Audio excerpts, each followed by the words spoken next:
គ្រប់ជ្រាបសួរទៅកាន់ពុកម៉ែបងប្អូនអរគ្នាដែលចូលចិត្តលេងនៅឆ្នោតយួនហ្នឹងហើយសម្រាប់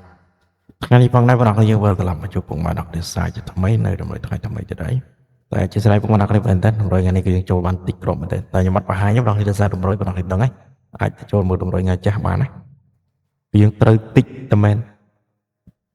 តើណាពុកម៉ែដល់គ្នាអត់បានប្រិយច្រើនទេចឹងអាចជាស្រ័យពុកម៉ែបងប្អូនលេខកំសត់ដល់ហើយ2ថ្ងៃនេះពុកម៉ែបងប្អូនមិនសមមិនអត់ត្រូវសោះតែថ្ងៃនេះយើងបានតេតដែរពុកម៉ែបងប្អូនវាមិនត្រូវច្រើនទេតែអត់ត្រូវច្រើនតែខុសច្រើនពុកម៉ែបងប្អូន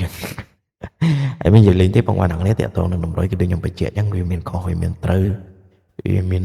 អីចឹងណាបងប្អូនហ្នឹងហើយយើងមានសំណាងរត់ទេហើយ2ថ្ងៃនេះគឺខ្ញុំស៊ីរៀងធ្ងន់ណាស់បងប្អូនតាអញ្ចឹងអត់មានច្រើនទេបងប្អូនមានយកចូលទៅតម្រុយតែម្ដងសម្រាប់ថ្ងៃទី6ម៉ោង4ម៉ោង6សម្រាប់បោះ OABCD ណាបងប្អូនយើងតែដល់លេខថ្ងៃនេះផងដែរបងប្អូនសម្រាប់ខ្ទង់អូគឺយើងអូនខ្ទង់កៅ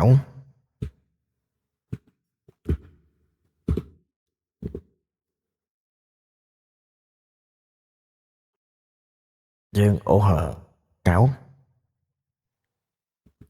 10នៅបងប្អូនសម្រាប់ខ្ទង់អូគឺយើងអូកៅខ្ទង់កៅនិងខ្ទង់10ណាបងប្អូនប្រសិនជាលេខម៉ោង4ដល់ត្រីតែដល់ម៉ោង6សម្រាប់ពីលេខត្រីបងប្អូនយើងមានកៅ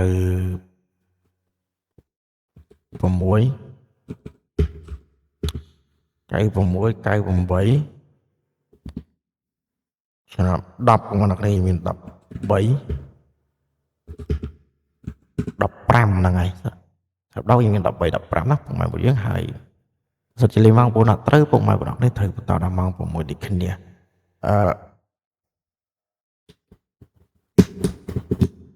ពលលេខដូចខ្ញុំបញ្ជាក់អញ្ចឹងពុកម៉ែបងប្អូនលេខយើងចាក់ត្រង់គុណត្រឡប់ណាបើសិនបងប្អូនចង់រងក្បានអីក្បានហ្នឹងអាស្រ័យពុកម៉ែបងប្អូនទេហើយតើតងលេខយើងមាន96 98 13 15សម្រាប់3លេខគឺយើងមាននៅ3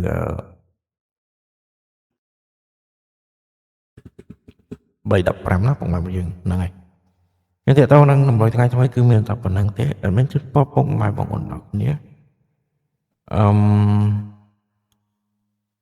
ហេងត្រូវចំតគ្នានៅតម្រុយថ្ងៃថ្មីទាំងអស់គ្នាណាពុកម៉ែបងប្អូនហើយអរគុណសូមជម្រាបលាបាយបាយ